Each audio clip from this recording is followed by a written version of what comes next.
Pink Trail Nation's Mike Irwin is joining us here on the day of college football's national championship. Mike, how you doing? You see any chance for Notre Dame today, beat up and everything, and Ohio State playing as well as they are? I would have to go with Ohio State, but football, any sport can surprise you. That's the good part about it. That's why they have upsets. That's where the name upset came from, right? I guess so. It could have happened. I haven't even really thought of where the word came from specifically. I think it came from a horse that beat some horse, right. Man of War or some crazy thing, and so it was a huge upset. So they just started calling it upsets, but it fits. So maybe we'll have an upset. I don't know. I'm not for Notre Dame. I hope they get beat. I hope they get beat bad. I don't like them.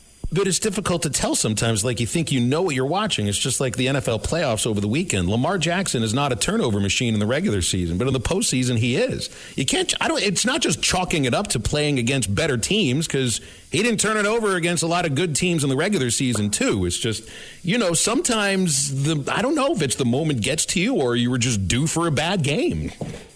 Well, I mean, we're even seeing that in SEC basketball, not necessarily talking about Arkansas, but some of the better teams. How does Alabama get beat bad at home? I mean, just dominated, really. And then they bounce back and have a big road win. I mean, you just don't know. But, they've sort of been shifting me slowly but surely over to baseball in the last 7 or 8 days, and I'm loving it. Let me cover that sport for a while. I want to get away from basketball. Let somebody else do it.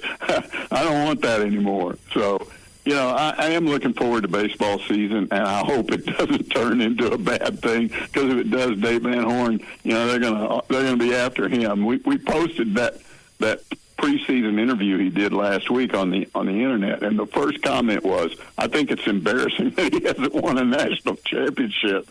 So the fan base is just mad right now. They're just mad at everything. Yeah, I think sometimes kind of what the expectations are going into it, and now you're just like, you kind of don't believe how this team's 0-5. Hey, Mike, with the NFL playoffs last weekend, how much did you get to watch, and what team impressed you the most? I told you this before, man. I don't watch the NFL. I'm sitting there watching basketball. Fair enough. I don't know. There's only so much of my time that I'm going to spend on sports. I'll be honest with you. I watch a lot of stuff that is non-sports related when I get home, just to clear my head. And especially when a basketball season, you just get so tired of just crap. Reading stuff, and it just starts to, it feels like the whole world is just squatting on you, like, let me up. I got to get away from this stuff. But I'm very interested in the SEC, Matt, for this reason. I've never seen it like this. And I still think a lot of our fans don't understand that they're witnessing a once-in-a-lifetime thing. The conference has never been this good in basketball, ever. Not even close, really, not last year. And I don't know if it'll stay like this, but there's so many good teams and so many things happening out there. And it's just, I'm asking myself, how did this perfect storm come together where if you look at the teams that are winning, they've got a combination of maybe guys that, have been with the program for a couple, 3 years, and then the transfers they have. Like Alabama's got 3 guys that this is their second year in that system. So they're better than they were in the first year. And I think that's important. You got to have older players that deliver. And this Arkansas team, who are the older players? Well, Brazil, okay. They came from 20 down to 10 down. He's at the line the other night with a chance to get it to 8, and he misses both free throws. And they just went bananas after that. So who are your other 2 older guys? Nelly Davis and Jonas Adu. And they're not what they were supposed to be when he brought them in. So now we're left with a bunch of younger guys, and it's not surprising to me that they're not consistent, that Billy Richmond can just suddenly explode through the middle of the lane and slam dunk the ball, and you're going, why does he do that all the time? Because he just doesn't. He's too young.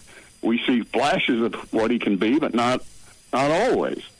And then I watch these national analysts. One of them got all over Cal for not playing Nelly Davis enough. But he totally ignored the fact that the guy's been injured, and then didn't mention that, oh, by the way, against Florida, he played him right at 30 minutes, and he scored no points. So, you got to be aware of what's happening. Now, it looks like Davis is going to have to play now if Boogie Flan's hurt enough to where he might have to miss a game or two. But it don't look good for this team. I mean, people are asking me how many games will they win in the SEC. I don't know, 2, maybe 3. That's as many as I see unless something really changes. Yeah, and that's just not fun. We've had a couple of phone calls here and fans looking ahead to, not really looking ahead to next year, but, talking about why this year is already a failure without them using those terms. And, yeah, I mean, I think you put this team in the SEC like 11 years ago, they would do really well.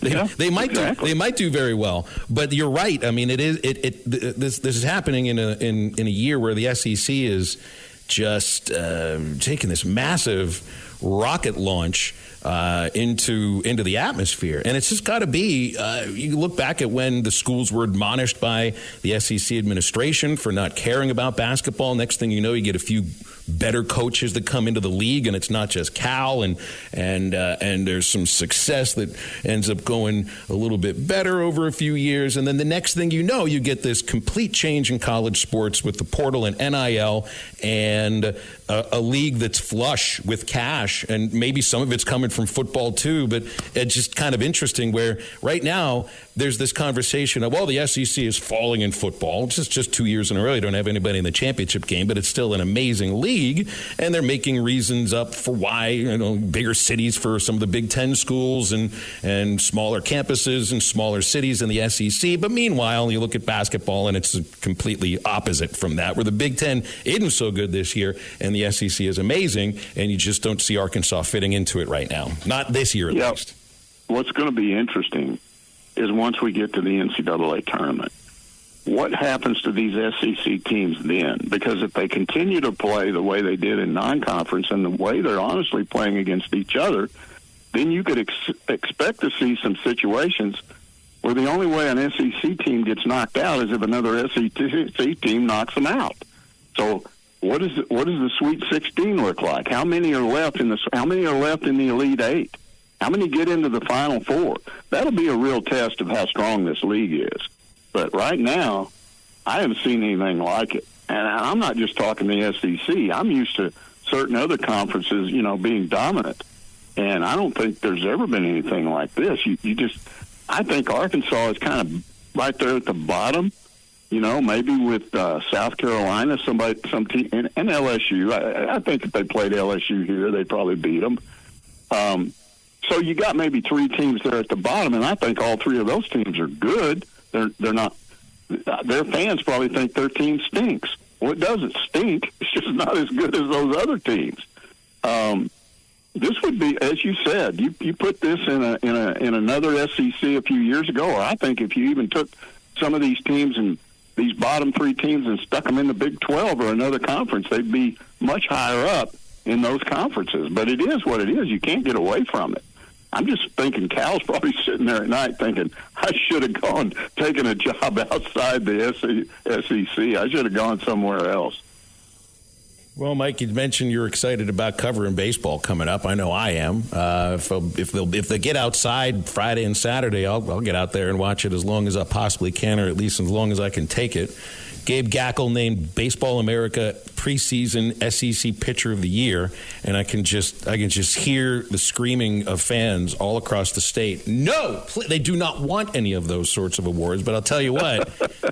I mean, I see why BA did this, because Gackel's.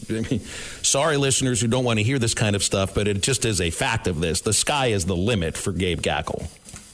Yeah, and I loved what Van Horn said about, you have. It's not very often that a guy can have maybe the best pitcher in college baseball and lose him, but end up with a better staff.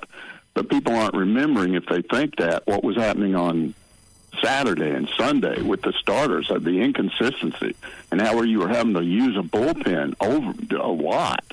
And so now, if you end up with, you don't have a Hagen Smith, but maybe you have 3 solid starters, and maybe you don't have to use your bullpen as much, but that bullpen is loaded. And then, by the way, maybe you've got guys that they started off with this idea of, of getting guys to hit more doubles and singles and run the bases better, but it looks like to me in the fall they did all of that stuff. They hit home runs, they stole bases, they moved guys around. They look pretty solid defensively in the infield and even in the outfield. You just got, right now on paper, that team looks really good, but guess what? It's almost an SEC basketball scenario with baseball, because the SEC in baseball is loaded. I mean, there's just teams everywhere that have good players. Well, all that is basketball has finally reached the level that baseball's been at for like 15 years now. That's right. Exactly. And I'm thinking this year it may be even more. There may be even more good teams in baseball than we're used to. Not just 4 or 5, but maybe 7. We'll see how it goes. I mean, it may be that you try to win 2 out of 3 at home and then at least win 1 on the road, and then you're in pretty good shape. I think the goal they have this year, Phil, is to host a regional and get out of that regional and get into a super regional and get out of that super regional, and that's your road to Omaha.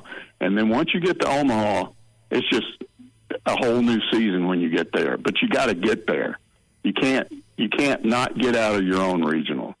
BetOnline continues to be the world's most trusted betting platform and your number one source for online betting. From the earliest odds to in-game live betting, BetOnline provides you with all the action and the ability to watch the games as they happen. With the largest selection of odds on everything from football, the NBA, and college basketball to NHL and UFC, head to BetOnline today and don't forget to use the promo code BELIEVE for your welcome bonus on your first deposit. BetOnline, the game starts here.